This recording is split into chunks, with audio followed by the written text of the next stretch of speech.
Welcome everyone to the CASA Investor Summit at AGRF Deal Room. This session is about facilitating stakeholder collaboration to drive agricultural investment in Uganda. CASA, which is the Commercial Agriculture for Smallholders and Agribusiness Programme, aims to make the commercial and development case for investing in agribusinesses that source produce from small-scale producers.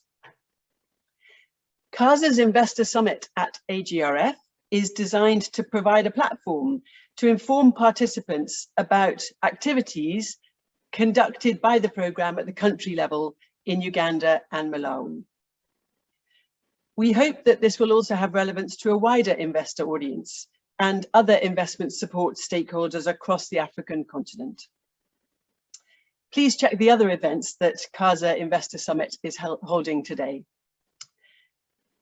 So in this 50-minute session, CASA will present a paper which outlines the stakeholder collaboration that we undertook with a range of stakeholders and an action plan that was developed during the Uganda Investment Summit for Agriculture at AGRF. The goal is to make the case for investing in agriculture in Uganda, how the government and letting you know how the government is responding to the action points that were identified during that stakeholder process.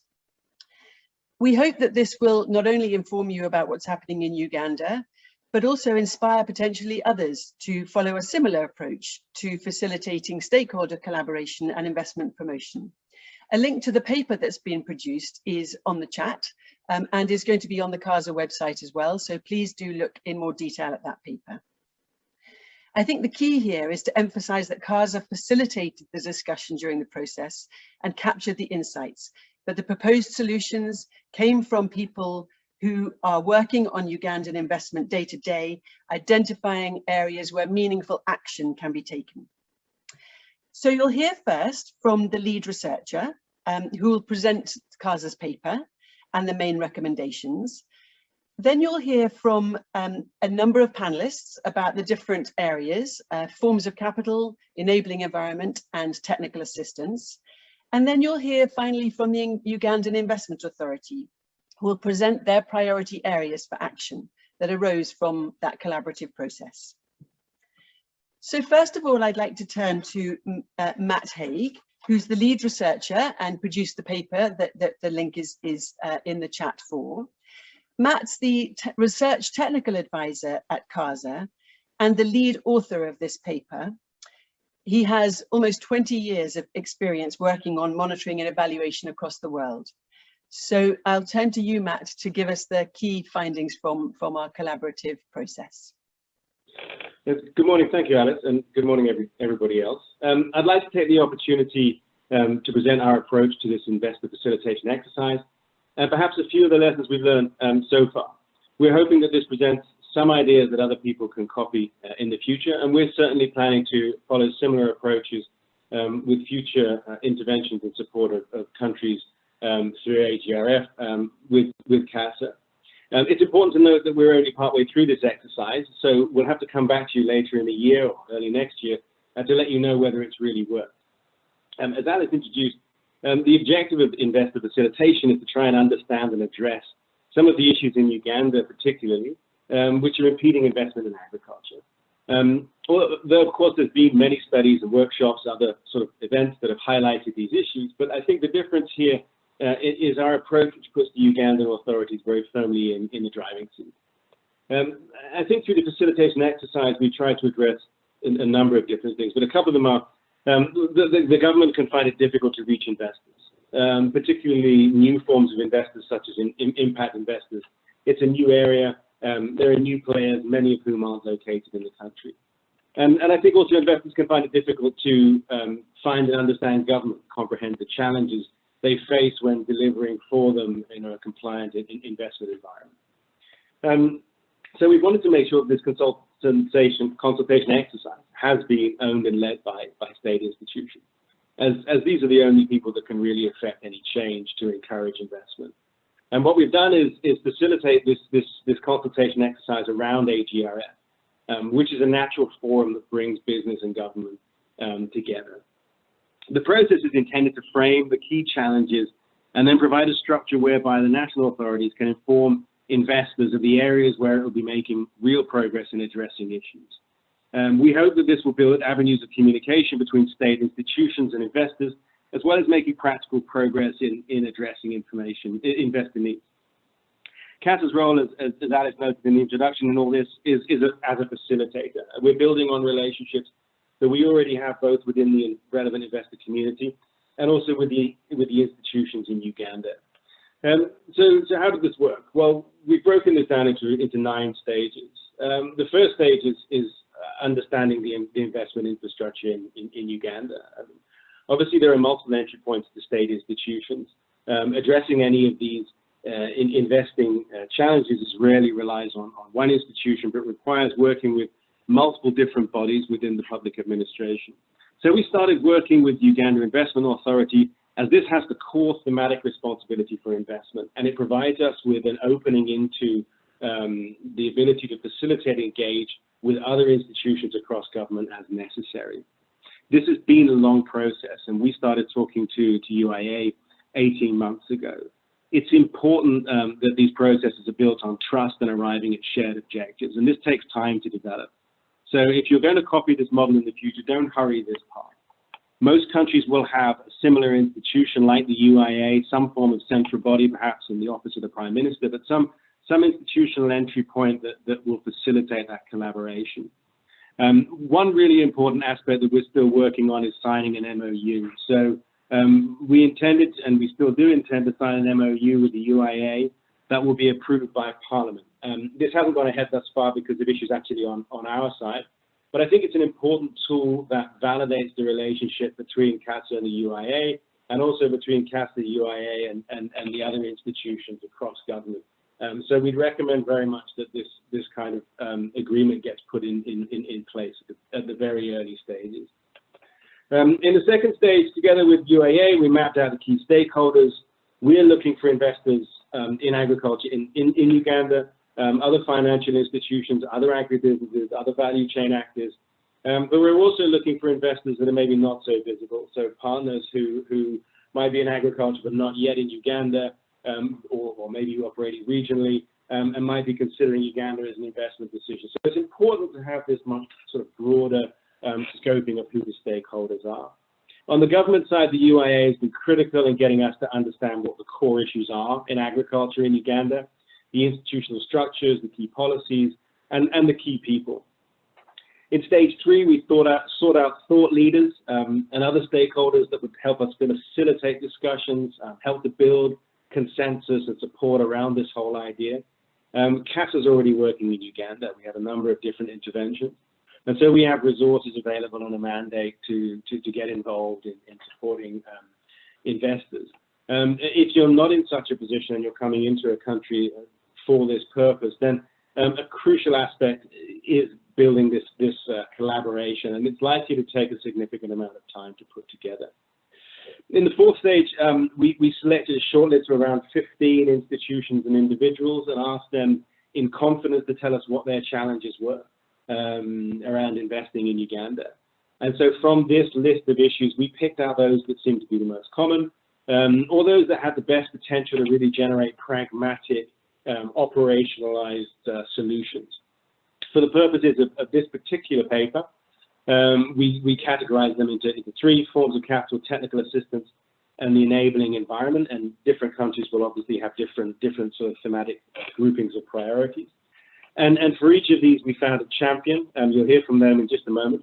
And they were very kind to moderate at the Uganda Investment Summit and help us coalesce the thinking around these 3 categories. In stage 5, the UAA has been busy building collaboration across Uganda institutions and taking ownership of this process. I think it's really important that not only is the national authorities seen as leading the process, but they actually are driving it. If we're seen as outsiders coming in dictating what needs to be done, of course, this will fail, as it has many times in the past. So this whole exercise came together at the beginning of July in the Uganda Investment Summit, which was an online event for 2.5 hours, where we brought everybody that we'd engaged with in the past year and a half together.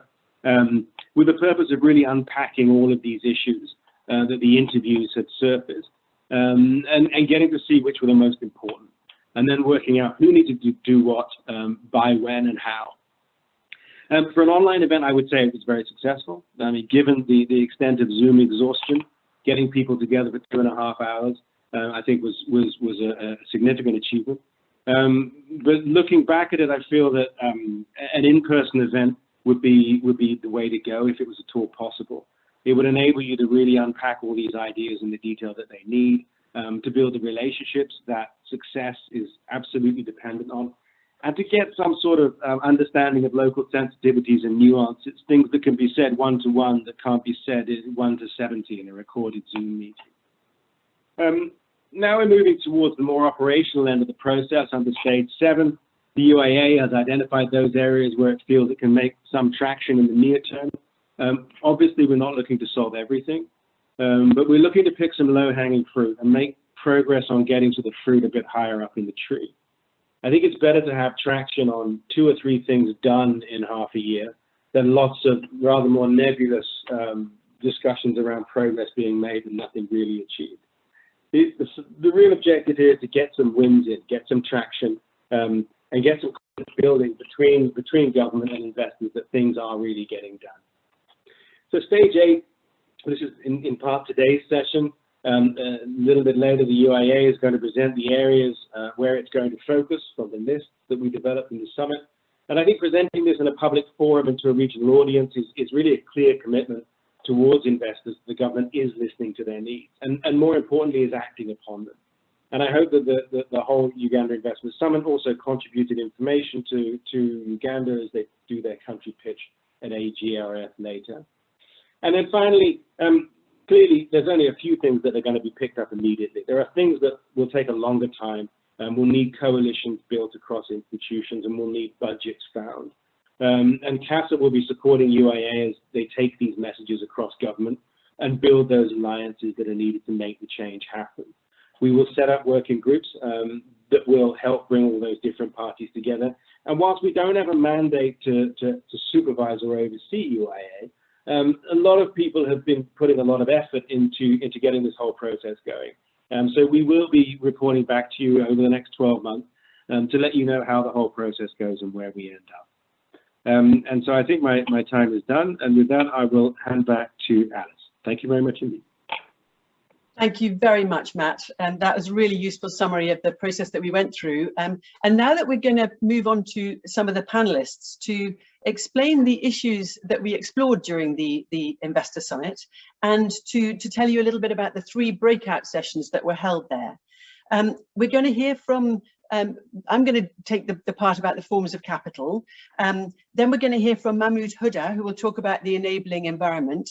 And then finally, we'll talk to Jasmin Hidanovic about the technical assistance before turning to the Uganda Investment Authority to explain what they're going to do to take these issues forward.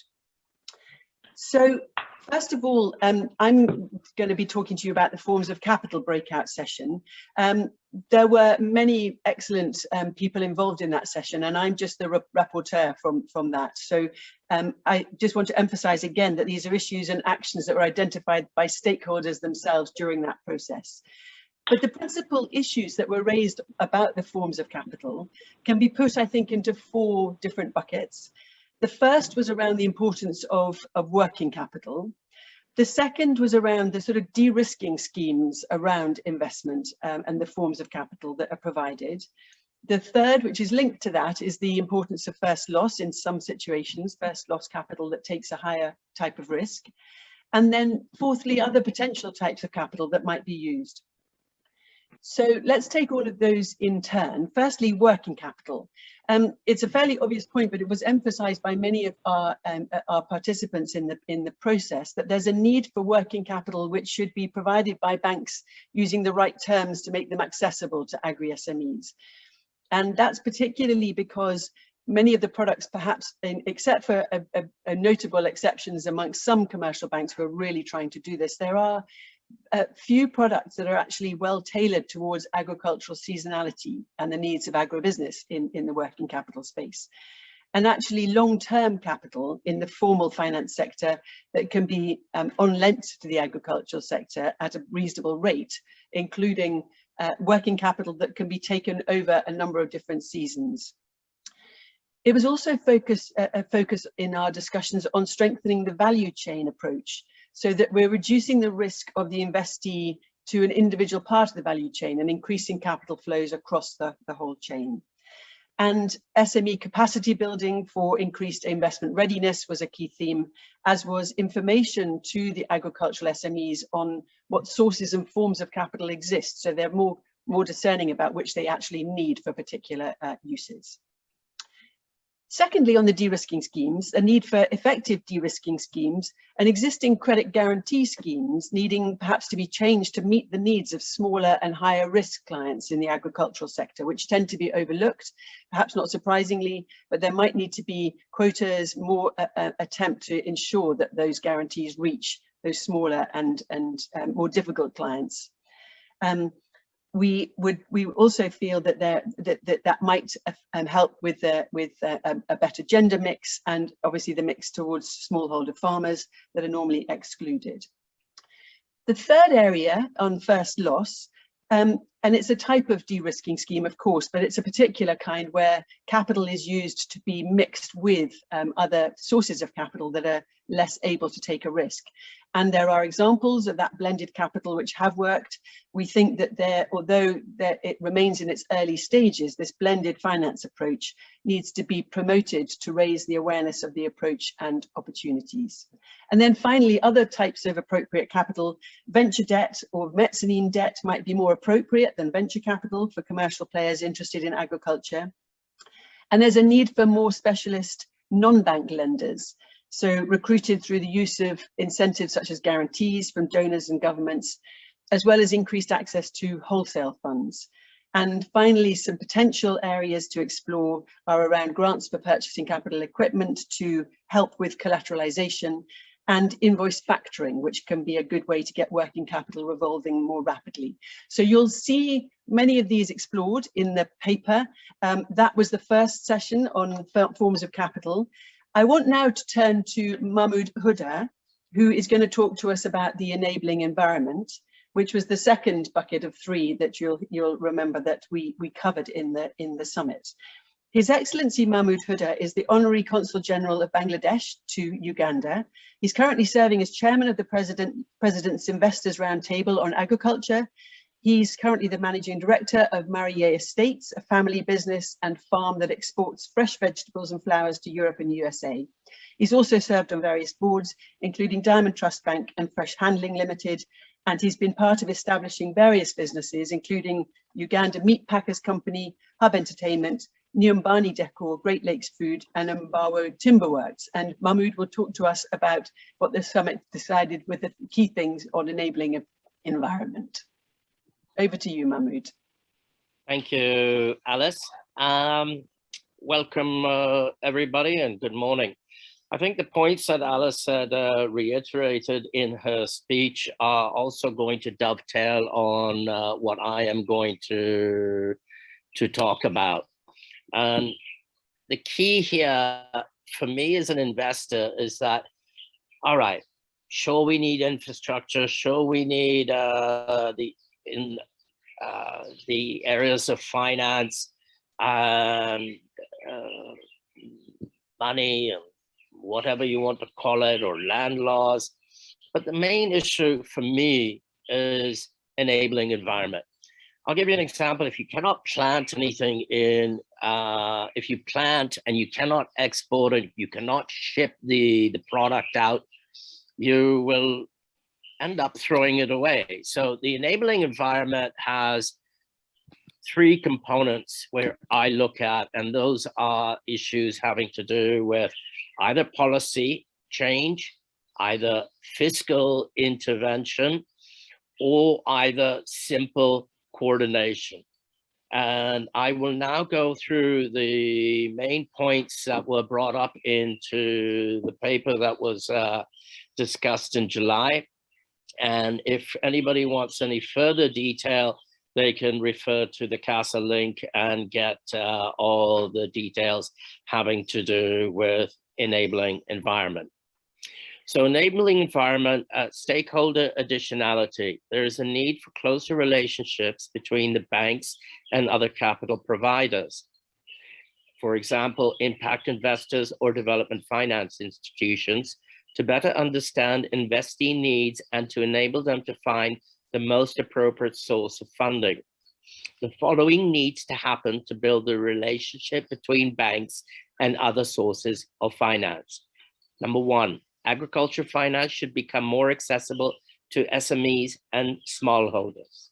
The Ugandan Agricultural Insurance Scheme should be rolled out nationwide for 13 priority crops. Number three, the Agricultural Credit Guarantee Scheme should be reviewed and redesigned to make it more accessible for banks.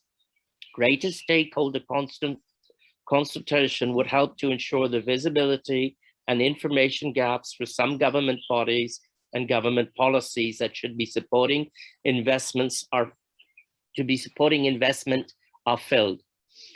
I think Alice had reiterated to a lot of these points in her presentation, and I probably assume that many other countries have the same issues. Either there is a lack of coordination, either there is a lack of commitment in terms of funding, or either there needs to be a massive paradigm shift in policy.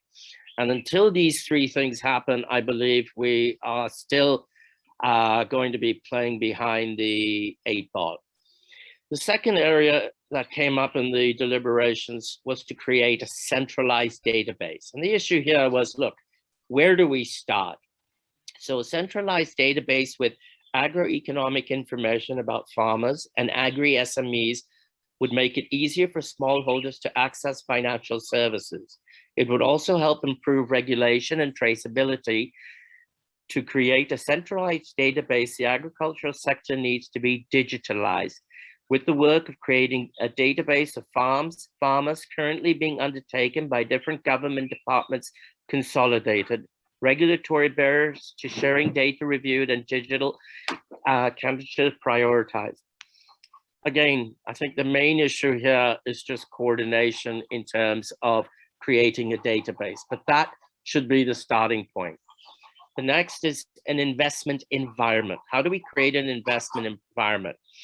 By improving the investment environment for both local and foreign investors through A, developing and enforcing produce quality standards to facilitate trade and market access. B, popularizing existing investment one-stop shops, for example, the Uganda Investment Authority, introducing tax incentives for investors and agribusiness to stimulate agricultural investment and exports, and at the very least, level playing field with neighboring countries. D, increasing public investment in processing-oriented infrastructure of export crops. For example, drying facilities, cold stores, silos, etc. And Uganda Investment Authority will go more into that into their presentation. So the question now is, who needs to act and when? The Ministry of Finance, together with the Bank of Uganda, should review the Agricultural Credit Guarantee Scheme. This can begin immediately and be completed in the next 2 years. And that would be probably your quickest method in terms of access to finance that is reasonably priced and can be accessed quickly, because the scheme has already been in place, but needs the bureaucracy, and a few areas need to be resolved in terms of the legislation part.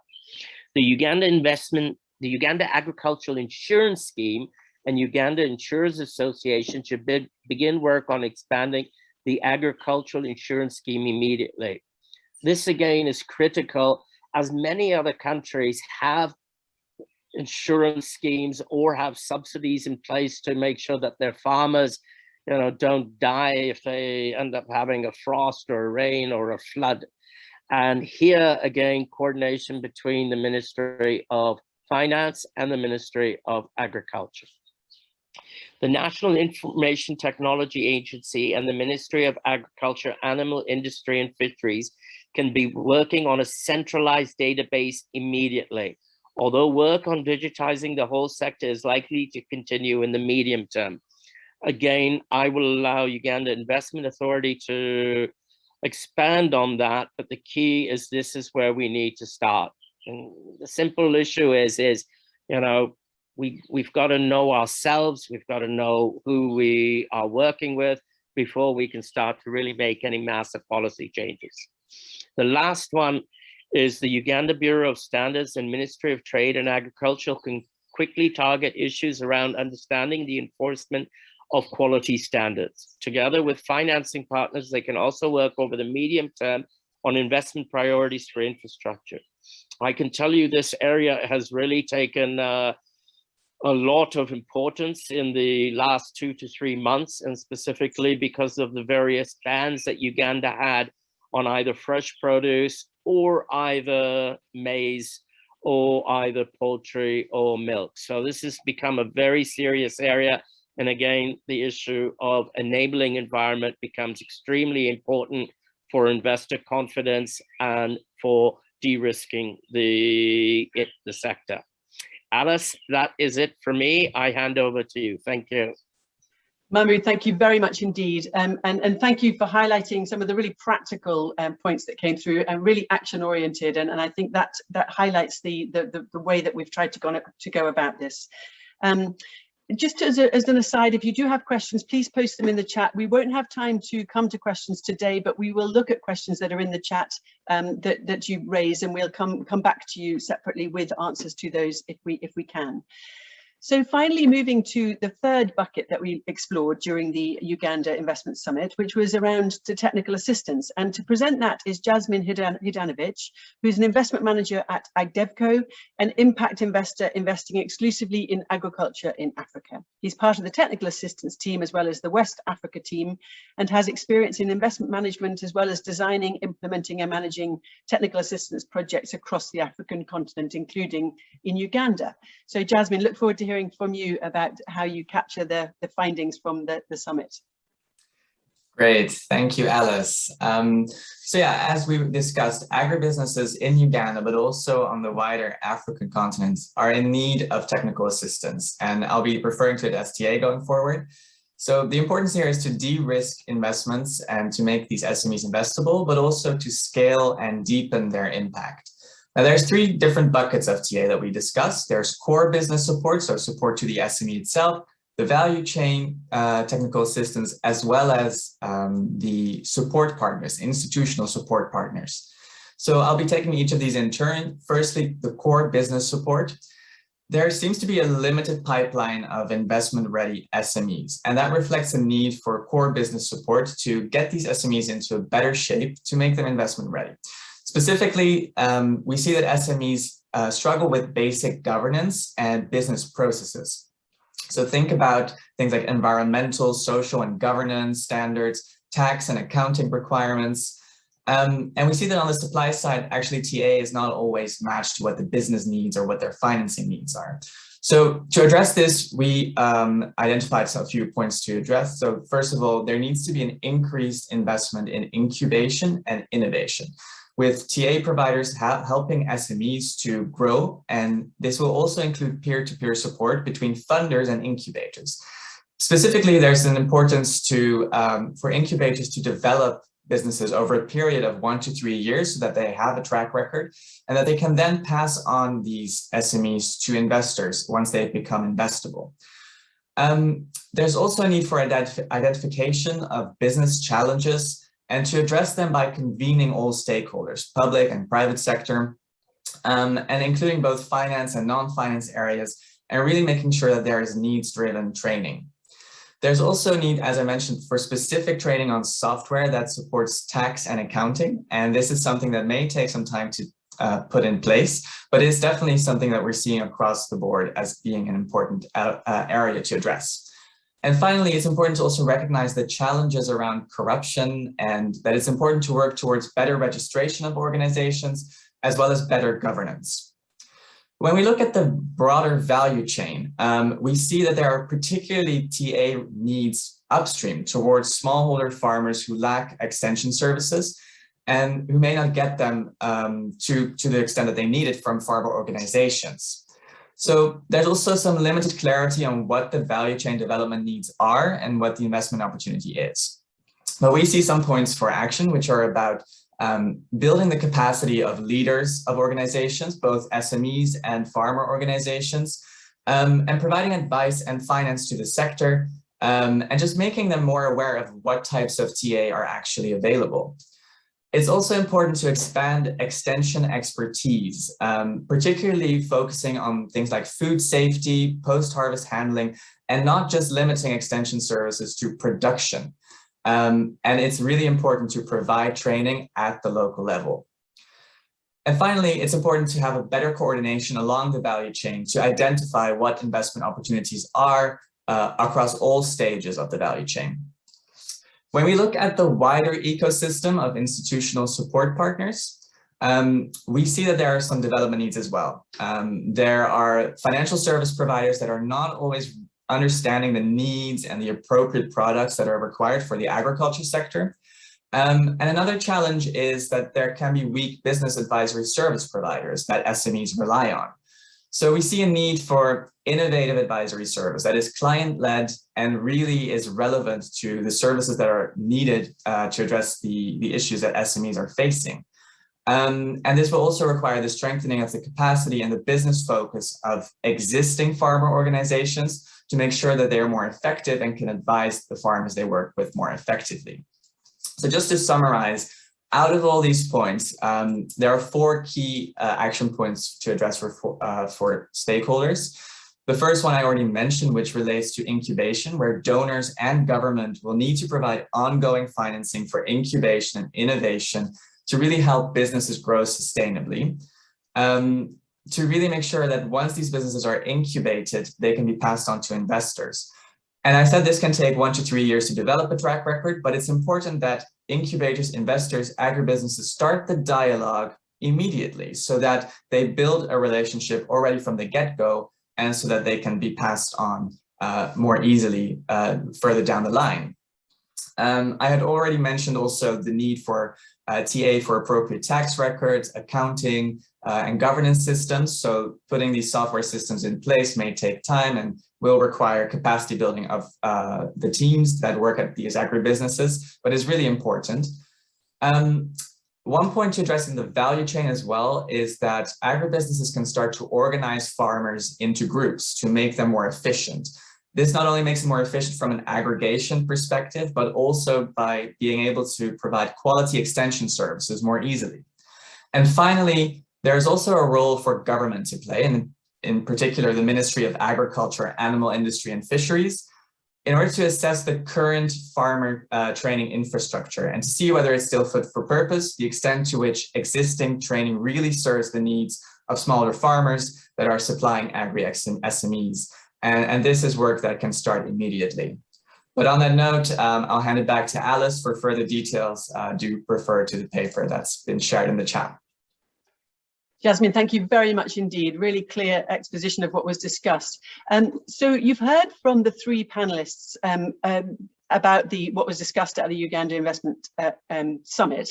What's crucial now is for you to understand how those actions are being taken forward by the partners in that summit. And obviously that's where we were heading with all of this work and with the stakeholder consultations that we were having. That's the point. That's why we have been doing this collaborative exercise. So I'd like to now turn to the Uganda Investment Authority, who will talk to you a little bit more about how they will take some of the actions forward. As you'll have heard from the panelists, there are several actions that were identified. Some will fall to the UIA, the Uganda Investment Authority, others to other partners who we'll be talking to over the next few months and period. But in particular, UIA has some very immediate actions that it wants to take. And to present those, I'm very happy to welcome Peter Mollera, who's an investment executive at the Uganda Investment Authority. He works on programs for enhancing investment promotion and attraction with a particular focus on foreign and domestic investments. So Peter, please talk to us about what you're going to take forward.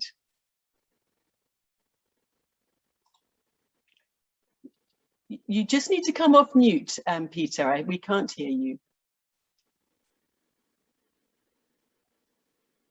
I hope you can hear me now. Perfect. Yes, we thank can. you very much, Thank you. Alice, for the introduction.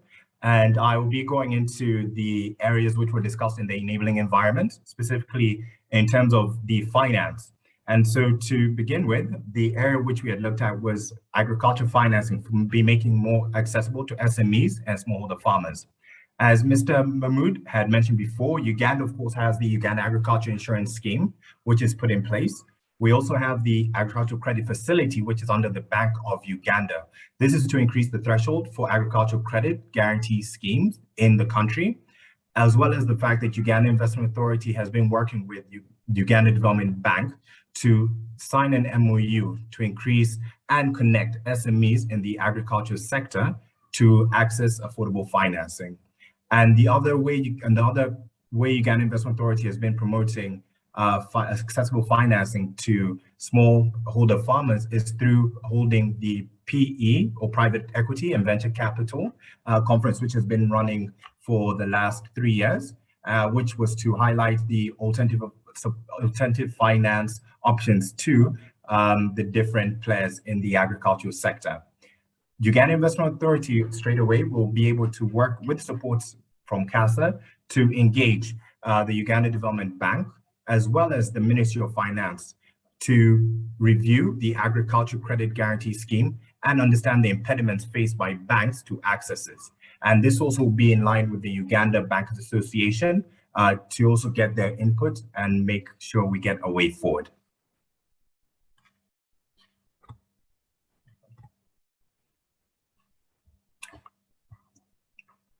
The second priority area we had looked at during the enabling environment was to create a centralized database with an agroeconomic information about farmers and agro businesses in Uganda. Under the World Bank currently, Uganda is being supported to come together with NITAYouth, which is the National Information and Technology Authority, to create a farmer information management system and database for an e-voucher. B, to, of course, agriculture marketing information system. C, an agricultural statistical database and data collection tools. This is an exercise which is going to be going on for a period of 3+ years to enable us to create a centralized area to support both our farmer groups and investors who are coming into the market. And at the Uganda Investment Authority, under the Small Medium Enterprise Division, are working on creating a database for small-scale businesses and farmer groups to support them in different areas, such as matchmaking, which B2B, benchmarking in terms of quality and standards, supply development for large companies looking to support the smallholder farmers, and also for reporting purposes in terms of the quality. At the moment, the SME division, as I've mentioned, of the Uganda Investment Authority is going to be produce a small-scale database to be shared, and with working with support of CASA, should be able to be done by the end of this year. Another key priority area which had come up is quality, and this was therefore an area we really looked under. And under the NMS Infrastructure and Integrated Agri-Tech project, this is for increasing the quality and quantity of agricultural products which are available to be exported to the region and international market. One of the key areas we're focusing on is, of course, the quality control, laboratories and testing of agricultural produce. This will also give us an opportunity to increase the focus on quality and meeting international GAP standards, which are very important for our agriculture sector. Under what Uganda Investment Authority has been doing is working with inter-institutional working groups under the Presidential Investment Roundtable under the agriculture sector to ensure that a defined pathway can be resolved by quality issues.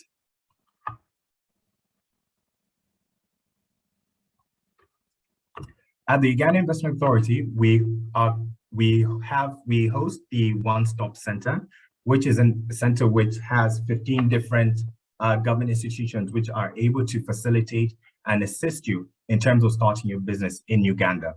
Under this, you can visit our website, which I'll share, which is there, the ebiz.go.ug, which you're able to do all your required licensing, from registration to getting your trading license, to even your Directorate of Citizenship in terms of work permits and any other additional supports services, such as the Uganda National Bureau of Standards, as well as the Uganda Free Zones Authority, to avail any support and any system required for you to have a smooth and a clear way to start your business. The UIA will develop and implement a communication strategy for promotion of the one-stop center and supporting services as a way forward. Another key priority area which was focused during the enabling environment was an increase in public investment in the market enhancing and infrastructure, particularly for export-focused crops. The Uganda Investment Authority works in collaboration with an authority from the Uganda Free Zones Authority, which is an opportunity, which creates an opportunity for export-oriented investment and job creation. The incentives include tax exemption on income from agro-processing. Uganda also was on the Uganda Export Facilitation Program, which is to set up a collection, a bulking and export facilities. At the UIA, together with the Ministry of Finance, Ministry of Agriculture, and other central government partners, will identify priority investment needs and costs for agriculture export infrastructure in key commodity and food crops. Thank you very much for this opportunity. Peter, thank you so much for summarising those actions, which are really concrete and really exciting to see emerging from this process. And I hope that you that are listening will see that the process that Matt outlined and the content that was teased out in the Investor Summit has led to a really great set of actions that Uganda Investment Authority are taking forward. And we're really grateful to the UIA as partners in this process, critical obviously in terms of actually being able to take those actions on the ground and take responsibility for taking forward these areas that were identified and that they will be working on in the coming months and years.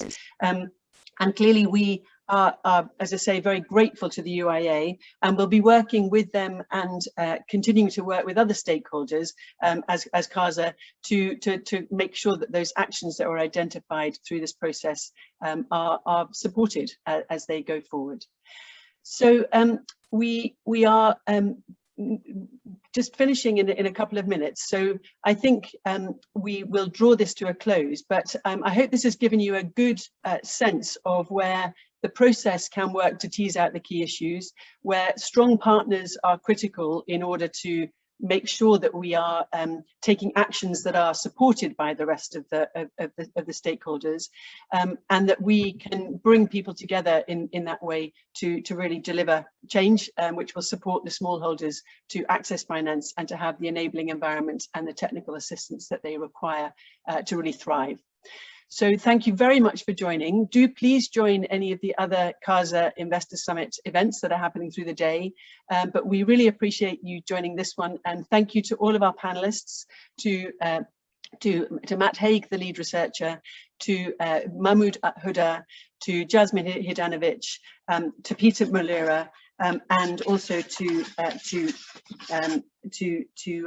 all of the others who've joined and been supporting this process all the way through. Thank you for joining, and please do watch this space as we develop some of the actions we identified.